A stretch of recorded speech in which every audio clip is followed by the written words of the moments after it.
The first speaker, Will Sagar, will explain the importance of getting the community involved in providing the material feedstock and how that process, apart from being beneficial to the environment, creates jobs. Will is the Executive Director of the Southeast Recycling Development Council, SERDC. SERDC's mission is to unite industry, government, and non-government organizations to promote sustainable recycling in the Southeast. SERDC's specific focus is to educate people regarding the economic impact of recycling, which is not often appreciated. Will graduated from the University of North Carolina with a double major in economics and mathematics. He comes to his position at SERDC from the vantage point of being in the trenches. Some of his past experiences include building and operating an excavation business for 10 years, being the solid waste director for Transylvania County, North Carolina for 16 years, where he started previously non-existent recycling and electronic collection programs and a county energy accounting system. So Will, I'd like to invite you up. Would like to share with you some research that SERDC has done over the last 3 years. We did this in collaboration with EPA Region 4 to quantify the manufacturing impact that occurs in the Southeast resulting from our recycling programs and what's happened over the last 20 years.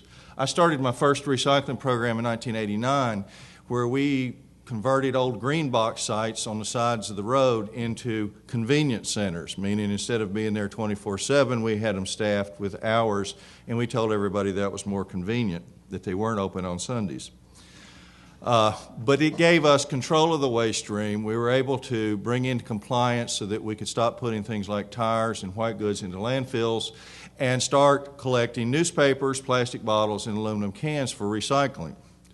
In 1989, 1990, and following, some of these materials were very hard to move. Some of you may remember newspaper stories in the early 90s of warehouses full of baled newspaper looking for homes. I had a shop with barrels of soda bottles looking for homes. It's a different world today.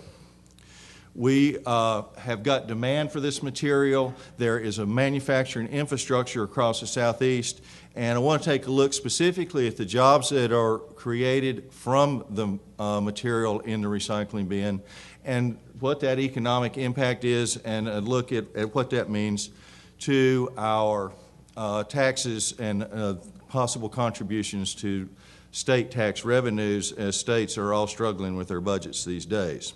A little disclosure of who funds what we do. It just gives an insight to know where my money comes from. These are the people that make my house payments and put gas in the car.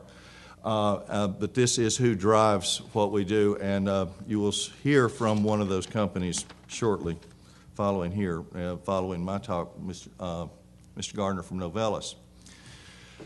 SERDC undertook to try to identify and quantify those manufacturing facilities in the region that relied on recycling material that came out of our regular programs to use as feedstock for manufacturing.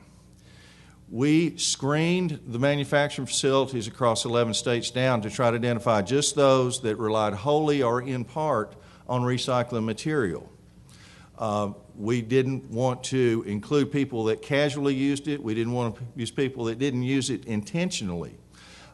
It may be intentionally, it may be by choice, it may be the only way they could find their material, or it may have been an economic choice for them to use recycled material. And we wanted to make sure it was wholly. We didn't identify a car manufacturer, so there's lots of recovered material in automobiles, but we did look specifically at some of those, like Viam Manufacturing in Tennessee, that's making the carpet that goes into those automobiles, or Unify in North Carolina that's making the seat covers for Ford Focus and others. But we narrowed that down, and we found 206 manufacturing facilities employing 47,000 people across the region. Their economic contribution is right at $30 billion a year. These are last year's numbers, and I have every indication and expectation that that number will be higher in the coming years. Selected just a few of the states across the region to take a look at and give an insight into what is going on. In Alabama, we've got 26 facilities. Alabama is host to KW Plastics. That's the largest HDPE processor in the world. down in Lower Alabama, L.A., as they say. That's L.A. on our side of the country. In Troy, Troy is basically a town that is owned by it's not owned by, but KW is a huge presence there because they are the major employer. They're behind everything that happens civically, sponsoring it, making it happen. It's a huge company. The entire state of Alabama, in all of their recycling programs, collects enough material for KW to run 1.5 shifts. Between now and midnight, they can use everything collected in an entire year in the state of Alabama. They can't feed it. So KW is reaching throughout the region, throughout the country, and even overseas to get the feedstock they need so that they can take old bottles, old buckets, and expanding into some mixed rigids, what we would call yard plastic, swing sets and such. And out of their output are pellets that are going to go into injection molding, blow molding, and other to become consumer goods again. But we're not generating the material right there where we need it. South Carolina saw the exodus of a strong textile base. A lot of tobacco business left South Carolina many years ago. Their Department of Commerce focused on recycling as early as 1991 as a growth sector. In 1991, the only other people I'm aware of that talked about recycling were people that were indeed environmentalists and were working to save trees. But South Carolina had the vision that there was an economic advantage to working in recycling. It's paying off for them. In the last 2 years, private investment of $750 million in recycling businesses in South Carolina created 1,900 jobs. I've got a misprint in there, I'm sorry. And most of the 40 of those are new or expanded businesses, but this is private investment. There wasn't any state support for that to happen. They just created a culture and a networking system for the Department of Commerce, and they lobbied a sector to bring in these materials and created those jobs. Georgia is the third largest consumer in the country of recycled feedstock. The odds are very good that you're standing on carpet or you've walked on carpet today that came out of North Georgia. They are consuming in that carpet business there 1/3 of all the soda bottles that are recovered in the country go through Georgia. You are in contact with them on a regular basis. Georgia's big on paper. There's 11 paper mills in Georgia relying on recovered paper, and those companies, not just in those mills, but those companies have got $1 billion payroll. Some of that's virgin material, but they're heavily reliant, particularly Caraustar, SP, Georgia Pacific in Georgia, using lots of recovered paper. In my home state, we've got 30 facilities. We're host to the country's largest PET processor, our #1 plastic soda bottles.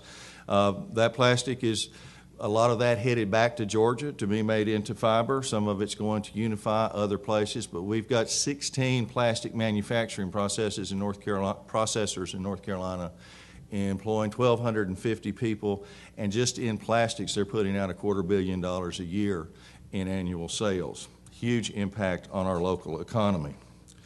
North Carolina's Department of Environment and Natural Resources has performs a biennial survey of the jobs in recycling industry. My SERDC data just looks at those in the manufacturing sector. DENR, or Environment and Natural Resource numbers, look at everybody involved, collection, processing, those beyond just the end users, and are demonstrating growth on a consistent basis. Most importantly, between July of 2008 and July of 2010, they had a 5% growth in the number of jobs. This during the worst recession of our generation. And while the rest of the state experienced 10% unemployment, this sector is growing. There are efficiencies in recycling. Almost every recycling process uses less energy than if we were using virgin material. You will hear from aluminum and the focus here, and their savings on recycling input is huge. But we also, even paper, plastic, steel, all of them use less energy to put a new product back out when we're using recycled content. That's a cost savings, and we're seeing energy prices continue to get higher and higher. We also have transportation savings when we substitute recycled material for virgin feedstock because a lot of the material is right indeed in front of us. It's coming out of our urban centers. Our urban mining is a whole new experience rather than extracting from a faraway forest. We're documenting that growth. Here in Kentucky, you've got 17 manufacturing facilities. Kentucky's home to the largest primary aluminum processor in the country.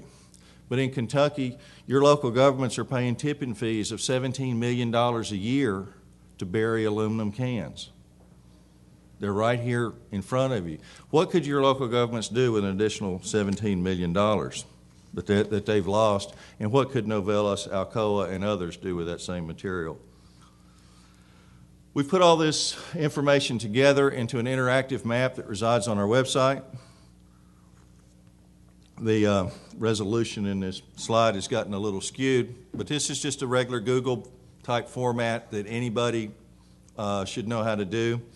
Our material, each dot is one of the 206 manufacturing facilities. If you click on that dot, you'll get information about what feedstock they use, what type of products come out of that plant, the number of employees, the annual sales they have, and a link to their website so you can get more information.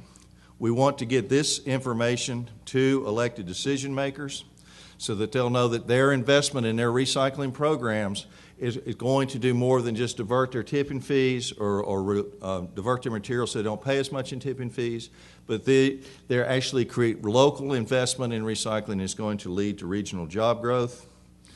We've got to get that message to the elected decision makers. That's why the map is up there in a simple format so we can zero in on a congressman's or state representative's district so he can see the jobs that indeed lie in and around where he comes from, that we have that impact there. We've got lots of tools for recycling coordinators to talk to the public, but we've got to get the message to the elected decision makers that our policies and our funding drive our recovery. We've had significant expansion and through the years for what we do. PET now, we've got plastic being recycled into food grade material. Instead of, we've got out of the bins, we can take plastic and use it for food packaging and meet FDA approval. We never dreamed of that 10 years ago, but the technology keeps advancing and we can do more and more, and so the capacity to process is growing, and in PET capacity increased 50% last year alone. Fortunately, it has increased to 1.8 billion pounds, and we're only collecting 1.4 and shipping 40% of that overseas. And yet we still see, even this year, announcements of plants adding more because there's such an opportunity to be had. At the same time, we've got idle industrial capacity waiting for feedstock, and 3 out of 4 of all of our plastic bottles are headed towards landfills. We can feed this, employ people, the equipment's there, but we've got to change the behavior to capture the material. There's lots of local incentive programs. Pay as you throw, where we meter the amount of waste that come out and from a household and charge accordingly. Waste collection is the last unmetered utility. You've got one truck that comes by, just like you have one power company, one phone company, one cable company. You only want one garbage truck in your community, but you need to pay by how much you use. If it's an all-you-can-eat buffet, and when you set it out each week, there's no incentive to do any more. Recycle Bank is a tool that's out there where people are getting rebates. Recycling Win is a lottery-type incentive program that has shown great effects. They just launched Roanoke. It's throughout cities from Atlanta to Charleston, Raleigh, Durham.